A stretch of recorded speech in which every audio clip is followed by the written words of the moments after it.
Hello, ladies. You're probably thinking, oh no, not an Old Spice ad. Look down, look back up again.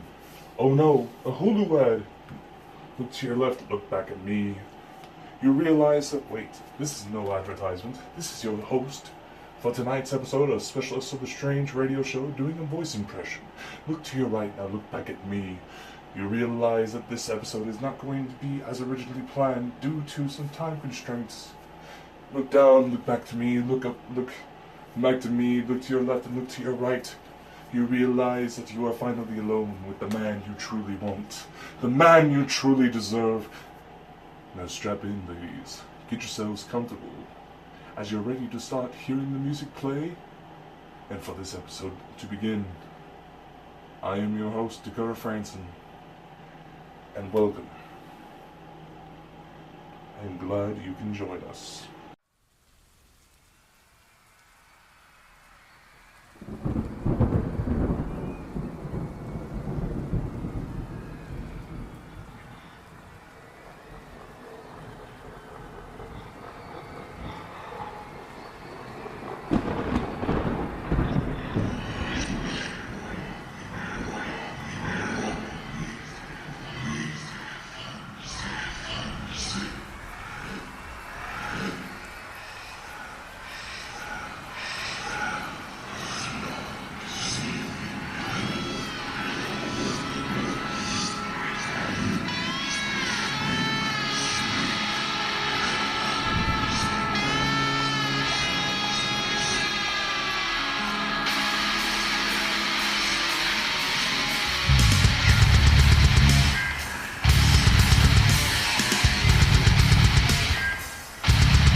Good evening, ladies and gentlemen. My God, is it hot?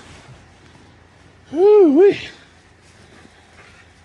I feel like I'm melting a bit, to be completely honest with y'all. And I hope that all y'all listening find some ways to stay cool if you're getting hit with this heat like I am. Whether you're strapped naked in a pool. So that would feel kind of nice right now. I'm sorry. Head swimming, run through the sprinklers with the kids, whatever you do, stay cool, stay calm. Be sure to keep an eye on the little ones and the puppies and the elderly, because they can't handle the heat as well. So, tonight, we're going to kind of deviate from the original plan for tonight's episode, because, well, there just seemed no real need to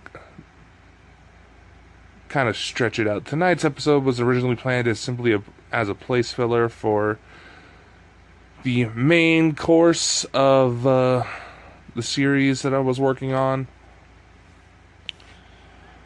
But after some careful planning, this episode was not needed. The content that was originally planned for tonight will be available for next week. So tonight, we're going to deviate from spirits, and we're going to go and talk about mermaids. Now, why did I choose to talk about mermaids?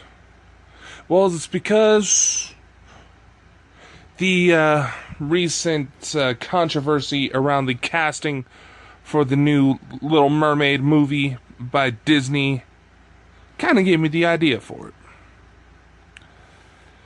And how some people out there clearly have no life and really need to get something better to do than complain about how movies are being made. If you don't like how movies are being made, shut up and get in the business yourself. It's honestly not that hard. You just gotta know where to look. So anyway, aside from that little tirade, we're going to talk about mermaids from a cryptozoology standpoint. How they may in fact be biological creatures.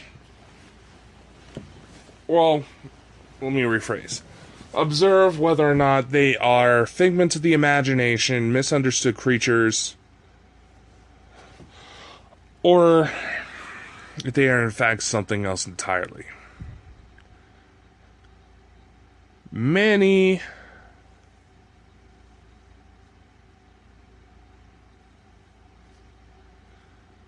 Anyway, what was I saying? I'm sorry, I can't fucking think in this heat. Also, slightly sleep deprived. But that's the nature of the beast, right? We're going to talk about the lore, the basis, and the truth behind mermaids. Yes, we're going to talk about that fake-umentary that was released back in 2012 that kind of sparked up the interest in the idea behind real-life mermaid creatures.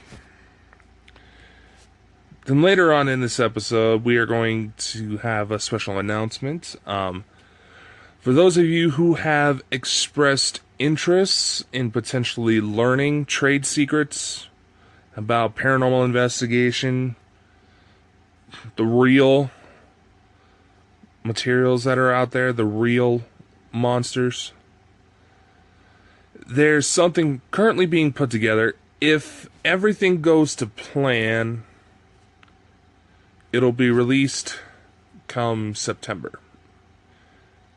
I'm going to talk about a bit more into that, but like I said, if you have been interested in trying to get into paranormal research yourself and want to learn some trade secrets, this is going to be your opportunity. A few of you who I have asked suggestions for have asked me if I would cover certain topics. I'm going to answer that real quick. Yes, eventually those topics will be covered, but you're going to be disappointed about how I have to put it together. These are not to promote any, as like this entire operation with this show, the basis behind these classes is to distinguish what's real from what's not, and show you guys some tricks on how to do that. And some of the very first classes some of the very first lessons they're going to be put together are going to kind of cover bartering chips to give you quote-unquote real-world applications that these skills can actually apply to outside of paranormal research. So if you're interested in more information about that, stay tuned till the end of this episode. Right now we're going to go to commercial break, and then we're going to start breaking down the merfolk. Stay tuned, because you're going to want to listen into this.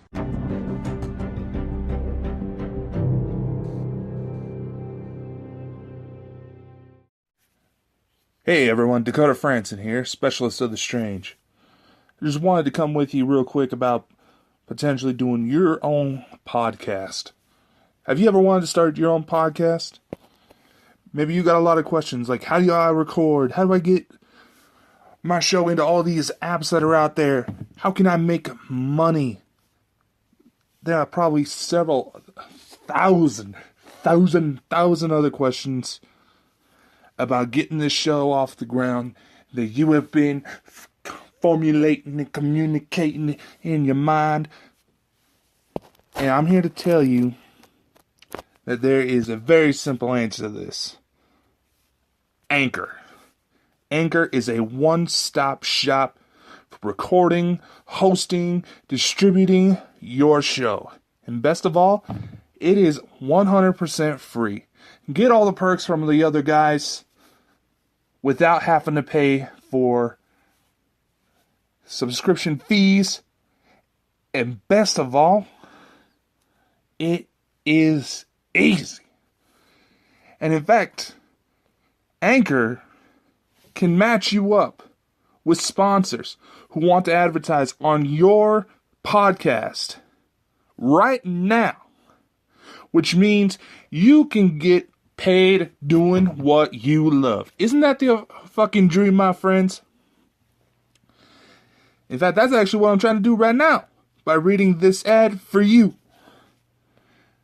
It is amazing. It helps ease the process for guests, putting on music, whatever you want to do.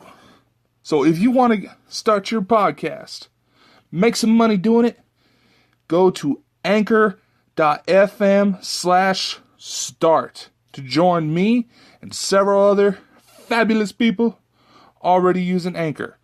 That's anchor.fm/start. And I cannot wait to hear you on the air.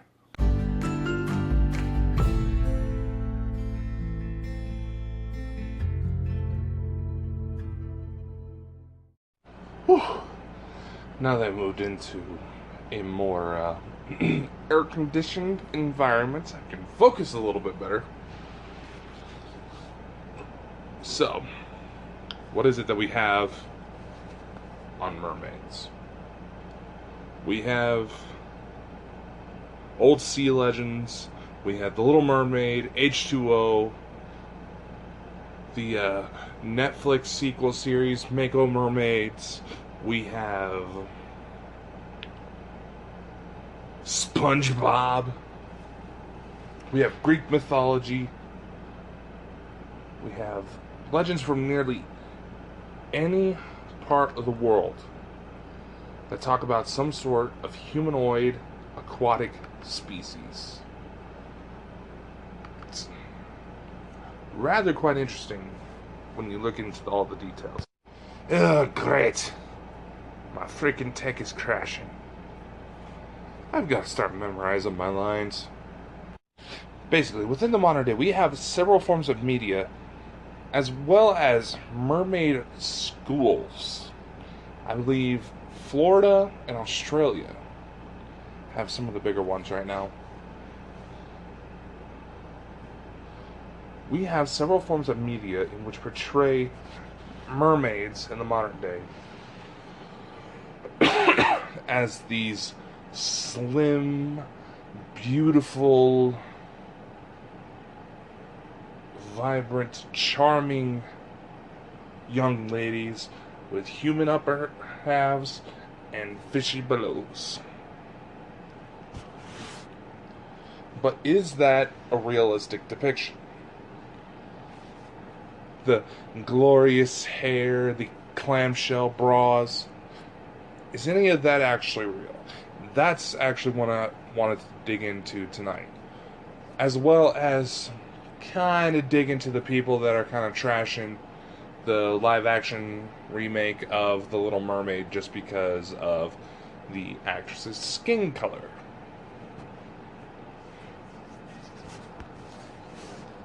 When you look at the origin of many mermaid-esque legends, I guess would be an appropriate term for it. When you look into many of the origins behind these stories, as well as many others of aquatic monsters, so to speak, nearly all can be traced with within the fascination of what could be below the surface of the water. In fact, that mystery remains to this day because we know more about the stars in our sky than the oceans below our feet.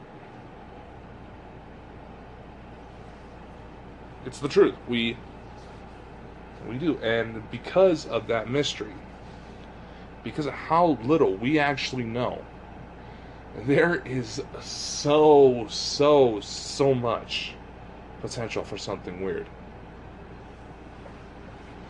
Now, of course, many of these myths and legends can often be attributed to mankind's fascination for the world around them. The constant exploration. When you have a substantial civilization near any body of water of significant mass, 9 times out of 10, you're going to hear of some sort of legend, of some sort of stories coming out because of something going on in that water. Here in Idaho, for example, we have the River of No Return. We have the Bear Lake Monster, which is our equivalent of the Loch Ness Monster. And I'm just speaking in aquatic terms. There's also been sightings of skinwalkers. There was a UFO sighting not too far from me, recently reported not too long ago, but it was staying within the waters. There's also a giant sturgeon within the Snake River. Local fishing game authorities are actually well aware of this giant, big sturgeon,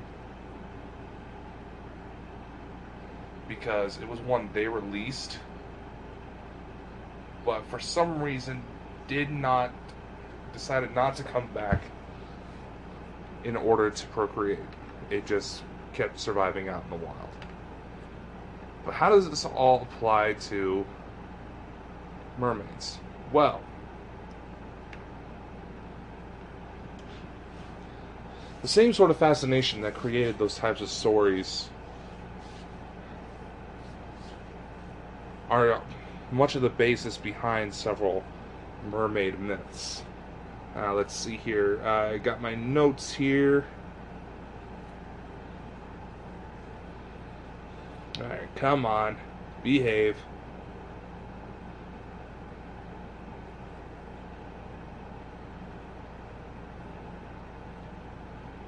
In fact, one example.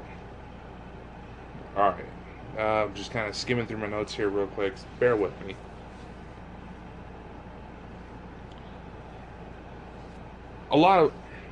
Anyway, like I was saying,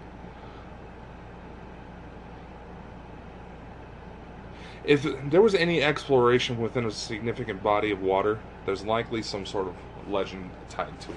When it comes to mermaids, this is a phenomenon that's been reported all over the world. One of the more famous examples of possible mermaid sightings would be the Israeli mermaid off the coast of Kiryat Yam, which local authorities still hold a $1 million reward for anybody who can catch substantial evidence of the mermaid being real.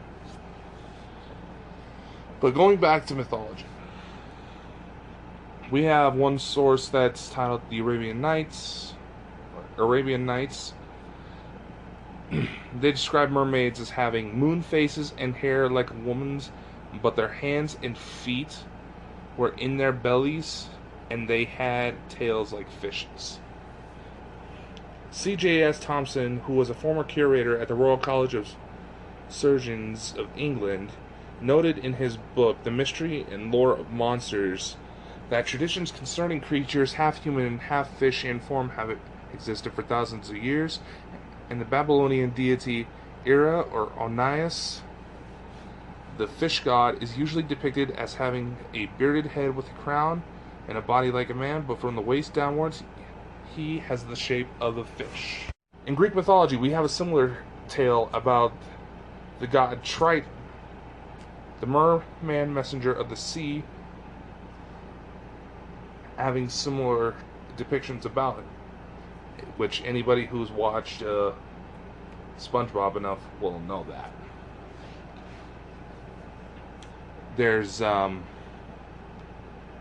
Hinduism, there's mermaid goddesses, several other cultures like this.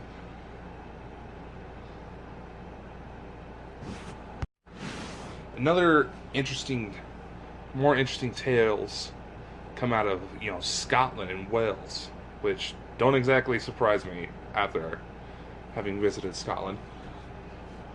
But in some legends, mermaids befriended and even married humans. Mary Lau, in her book Seduction and the Secret Power of Women, notes, in the Shetland Islands, mermaids are depicted as stunningly beautiful women who live under the sea. Their hybrid appearance is temporary, the effect being achieved by donning the skin of a fish.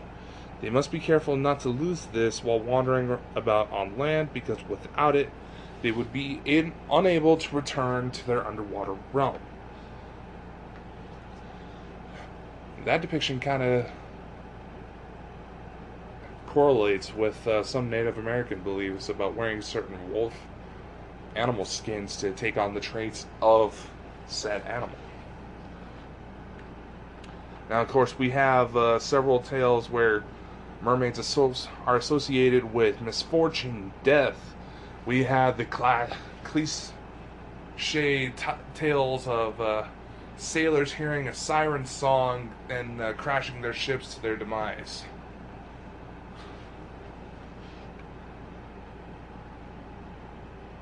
Now, we have mermen as well. We have the details where they are known to summon storms, sinking ships, and drowning sailors. Maybe they're a bunch of jealous assholes. One legend I found particularly interesting was referred to as the Blue Men of Mink. I think I'm pronouncing that correctly. And it's more legends off the coast of Scotland. They look like ordinary dudes from the waist up, except they have blue tinted skin and gray beards. Some of the legends actually say that the Blue Men will often challenge a ship's captain to a rhyming contest. And if the captain is quick enough of wit and agile enough with tongue, he can best the Blue Men and save his sailors from a watery grave. In Japan, we have stories of what are called kappa, and they are described as child-sized water spirits who tend to appear more animal than human, with simian faces and tortoise shells on their backs. Much like the Blue Men, the kappa will interact with humans on occasion and challenge them, to which if the human loses, the penalty is death. Kappa are also said to have an appetite for children and those foolish enough to swim alone in remote places, but they especially prize fresh cucumbers.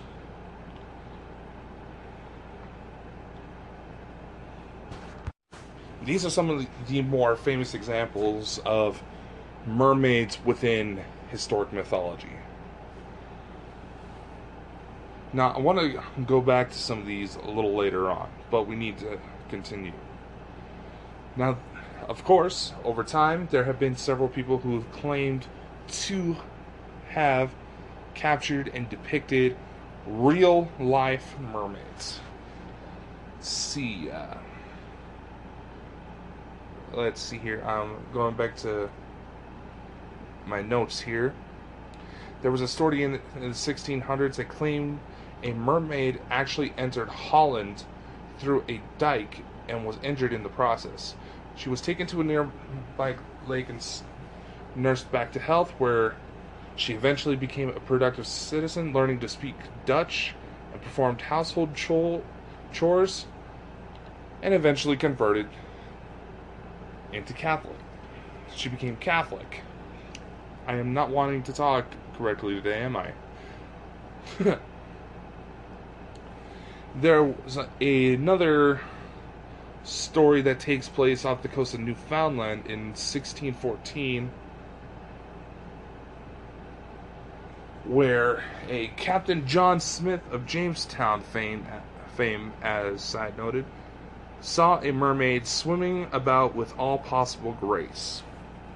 He pictured her as having large eyes and a finely shaped nose that was somewhat short and had well-formed ears that were rather too long. Smith goes on to say that her long green hair imparted to her an original character that was by no means unattractive. In fact, it was said that Smith was so infatuated with this lovely woman, he began to experience the first effects of love as he gazed at her, before his sudden realization that she was a fish from the waist down. By the time 1800s is when we started to notice several hoaxers coming about. One particular famous example is P.T. Barnum, where he displayed what was referred to as the Fiji mermaid in the 1840s, and it became one of his most popular attractions.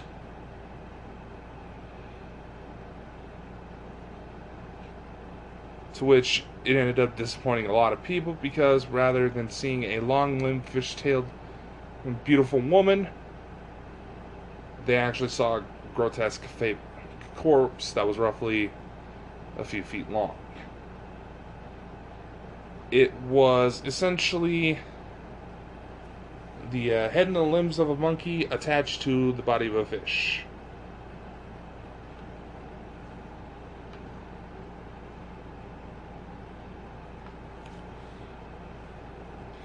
If you go on YouTube, there's actually a few similar videos depicting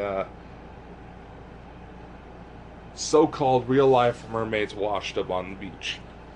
And a few of these cases, these specimens, I feel like I should call them, are often depicted as having been severely injured or have recently died by the time of their discovery.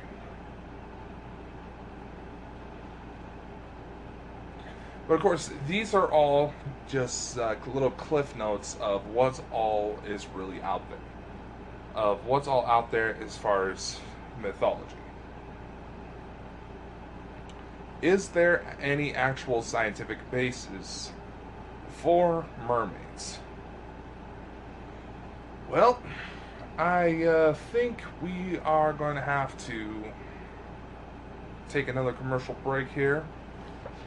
And we'll discuss more on that, about many of the popular theories that the scientific community has proposed could attribute to at least some mermaid sightings over history.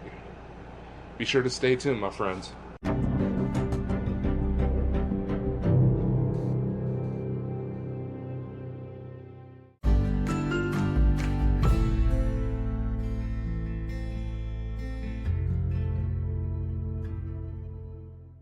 Alright, everybody, listen up.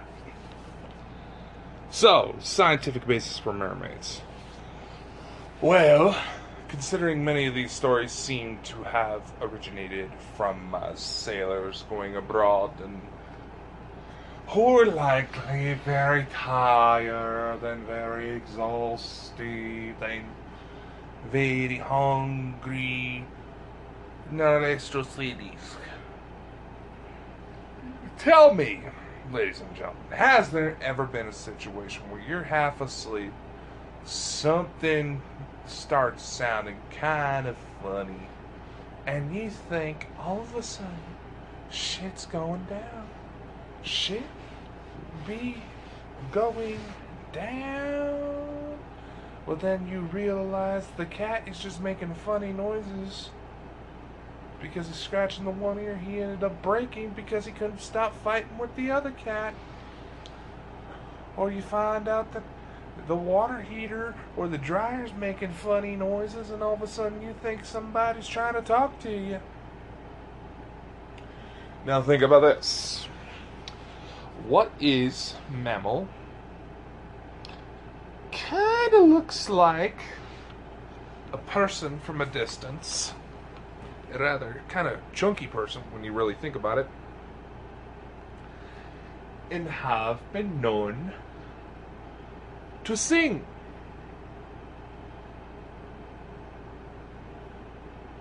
Well, I'll give you a chance to think about it. Ain't too long. Manatees, dugongs. Think about it. You're tired. You're sleep deprived. All of a sudden, you start hearing an animal start acting like it's singing something. You think you're listening to a goddamn Whitney Houston.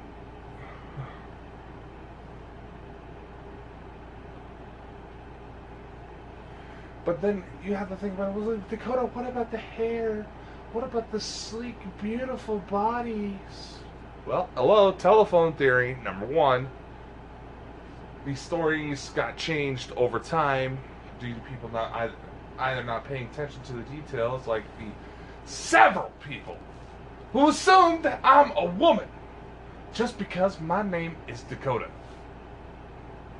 Even when the situation explicitly describes that I'm a 6'7", over 300-pound dude. And like I tell people, I know it's 2019, but I wouldn't want to claim myself as a woman. Many of the women I admire could easily kick my ass if they were in the appropriate mood. And had it not been for them, I probably would have been dead by now. So, out of respect for them, they earned the title. Plus, I wouldn't make for a very good-looking woman. Just look at my sisters. Anyway, no. In all seriousness, just think about it. These sailors, they're sleep deprived. It's getting dark. They're tired. They're probably a little hungry. Oh, my sleep deprivation's starting to kick in. I apologize. And a lot of these animals get very nervous when humans are nearby, with good reason. The second these guys they realize that something's getting ready to approach them, they're going to bail because they're not going to want to risk potentially being killed by some sort of predator. So, being that as it may, if someone's not really paying attention, they're getting sleep deprived. It could be just like someone who's getting home from a long shift at work. They've passed through kind of a remote area, then swear to this day that they saw a jackalope running through the bushes. Well, I hate to break it to you, but jackalopes likely don't exist, and if you do find a rabbit that has legitimate horns coming out of its head, I have some bad news. That's actually a tumor. And the animal might not make it very long. But of course, that only describes some of the claims. How can we get stories like the Blue Men of the Mink, the Kappa out of Japan? We have the tales where merfolk are capable of summoning storms and causing shipwrecks. Well, here, really got to think about it. Right? We have causality by association here. Now, I don't know if any of y'all fish, but typically, whenever the weather's starting to cool down and maybe we start to get a little bit of rain, that's sometimes when the best fishing occurs. Many of the animals are simply coming out because they enjoy the nice cool weather, and they're just trying to enjoy it, take it in.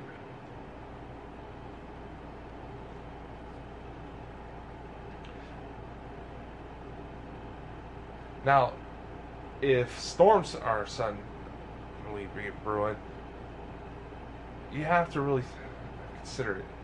Could it be that a lot of these sunken ship stories are people just twisting the mermaid legend to try to find some sort of cause, something to blame for their loved one's death?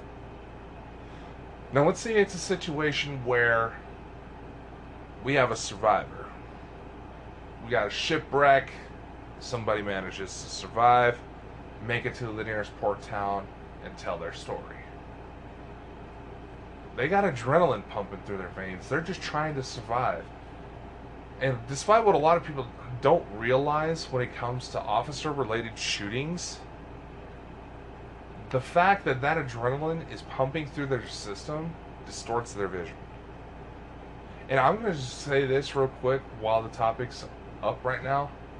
If any of you fucking judge a police officer who had to use deadly force in a good majority of the situations, I bet you, with every dollar, I'm willing to almost bet with every dollar I have on me, that none of you have ever actually been in the life or death situation that the officer willingly puts themselves into.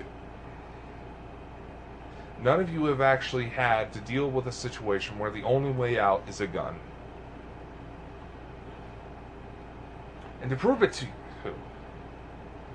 I dare you to see if there is a way you can go through a typical training course a police officer gets involved with that fully tries to simulate the scenarios that may come into play. Like strange people coming out of nowhere and pulling a gun on you, when in reality, they could just be talking on their phone. Pulling out their phone to shut off their music. They could easily I'm sorry. They could easily just be trying to pull out their phone and shut off their music that they just happen to be listening to in that moment.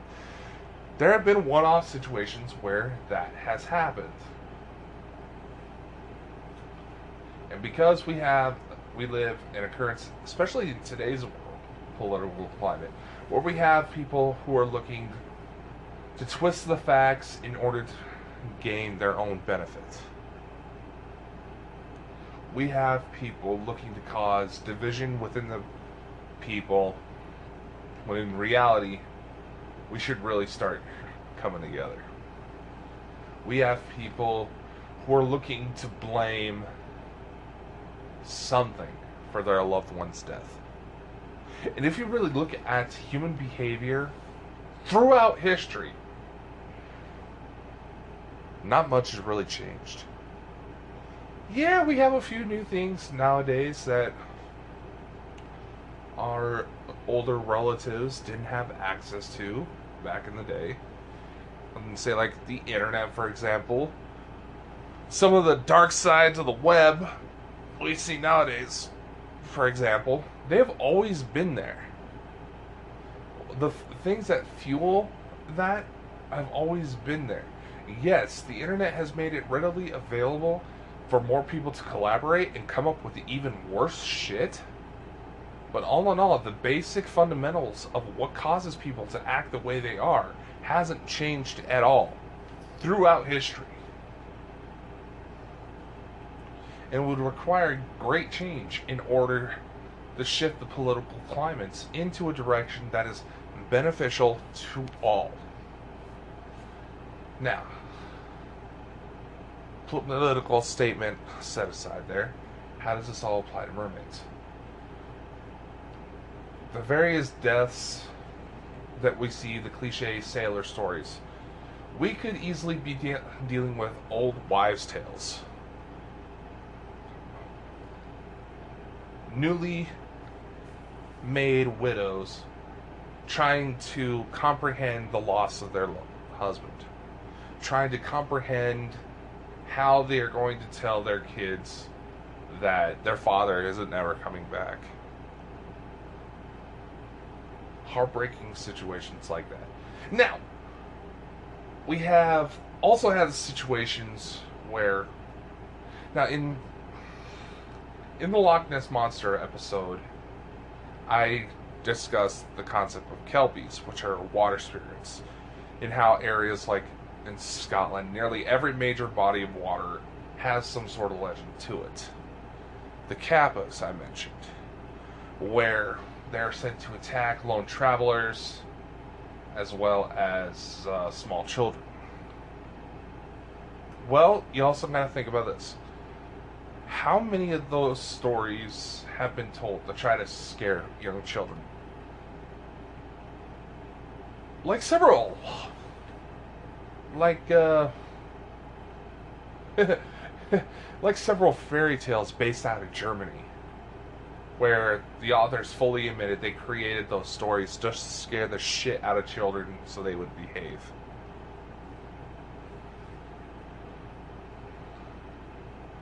And of course they have the logic.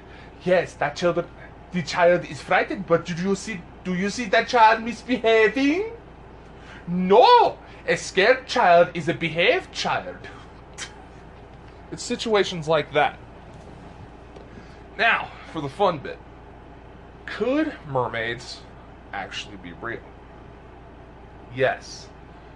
And I want to talk about that a bit more. With this question as to whether or not there is the potential for real life mermaid-esque creatures, we have to really acknowledge several factors here. Number one, the common depictions that we see in pop culture today, the slender human body, the figure of a beautiful woman, the hair is a big example. These would not prove to be beneficial within various aquatic environments if they were in fact human in some form. For these explanations, we're going to simply focus on scientific basis. As far as mutations caused by extreme forms of magic that have been associated with several Native American cultures, some werewolf legends, we're going to kind of set those aside for now because those would require more research. And because there have been some claims of extraterrestrials who possess, I want to say that they would possess more amphibious qualities, because saying that they're fish people would put them at an disadvantage. But the way their biology worked out is that they have developed traits which would allow them to breathe both on land and in water. we're going to set aside those more extreme examples later, because while technically a lot of our understanding of what we try to look for within extraterrestrial research that's shown within the main frame of what is visible to the public eye, we are basing a lot of what we know to try to look for based on how life forms here on Earth. But we can't exactly... But unfortunately, that system is mostly flawed due to the fact that it could very well be that life took on different building blocks in different worlds. It followed similar pathways as to what helped us and various other creatures take on the appearance we have today. But the system is nevertheless flawed. So therefore, we're going to set that aside for this right now. Now, the network Sci-Fi had a show on a few years back called Fact or Fakes Paranormal Files, in which they actually discussed a mermaid episode. And part of their process is to try to utilize computerized imagery and common traits of animals today in order to create renderings of what certain creatures would actually look like if they were real. Now, where we have that salt disposition issue within our own bodies, where if our, say, like if you're washing a good amount of dishes and you notice your fingers get all wrinkly, the traits that cause that would not be very beneficial within wildlife environments.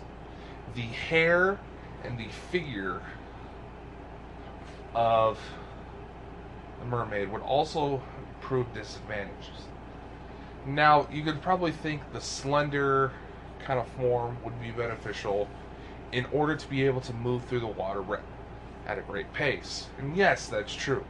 But you also have to consider that these animals would have to have some sort of insulation within their bodies to help protect them from the cold extremes. To which the idea of manatees are presented a bit more. They would also need some sort of strong muscles in order to move fast through the water if needed, but also put up a fight if they were backed into the corner by a predator. Now, hair. Hair is severely flawed when it comes to aquatic situations. And no, we're not going to talk about how in the movies the lady's hair gets all matted to her head. It looks all sleek and sexy. We know for damn well it don't work out like that. Hair creates drag, which is why a lot of swimmers will actually shave their entire bodies in order to try to give themselves a bit of an advantage in competitive swimming. Or there's body compression suits that try to make the human form as aerodynamic as possible.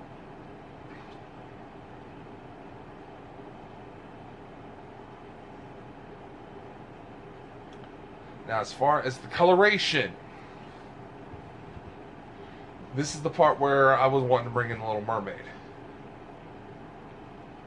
Having Nordic traits.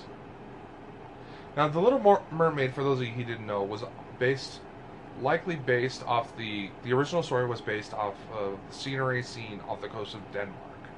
So traditionally, Ariel would have possessed Nordic traits, which is a lot of the argument against the race situation.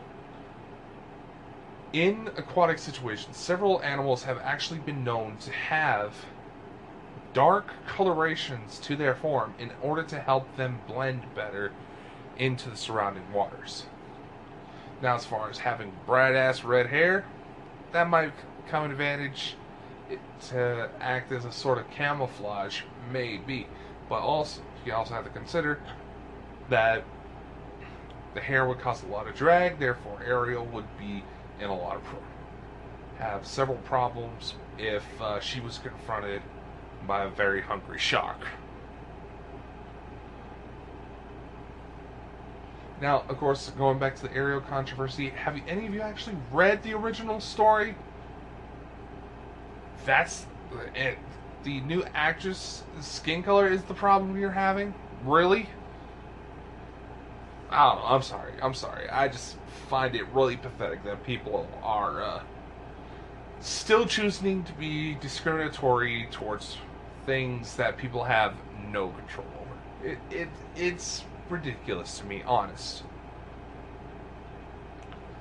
Now, most likely, if we were going to get technical, aquatic humans would likely have some sort of dark, grayish, bluish tint. Now, we do have a...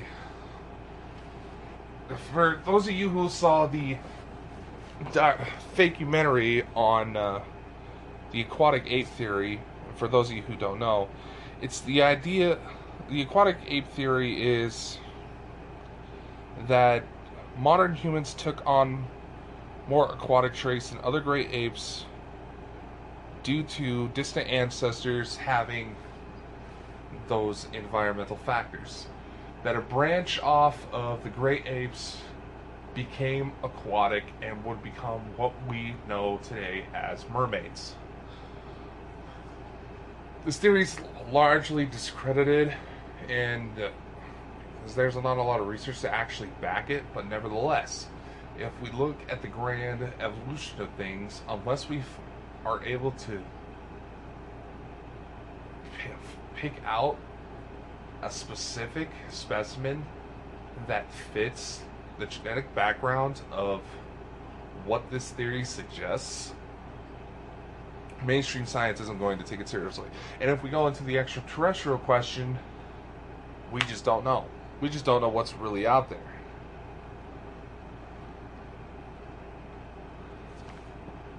But nevertheless, how long mermaids, sirens, and similar creatures have existed within our lore definitely makes for an interesting discussion topic.